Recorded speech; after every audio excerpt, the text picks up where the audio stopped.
I want to tell our people, much as difficult things are economically, just work hard. Work hard and be honest. Some of us have gotten in a lot of trouble because of being truthful. But I want to tell you, even the Bible says, the truth shall set you free.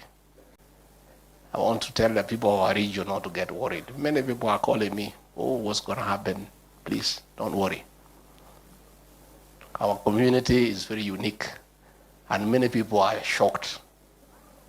We expected people to go to the streets, lighting bonfires, destroying vehicles, shouting. No, that is not who we are. These people don't know us well.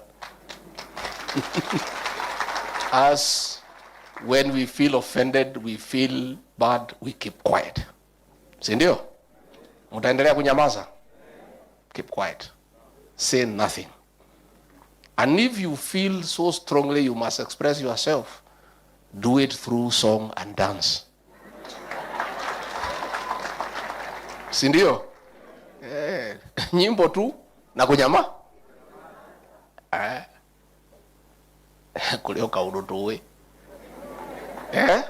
Mukireki na mutikarie. Mwaigua andu aigua ni ukuhiukirwo ukaina rwimbo. Wacoka ugekate?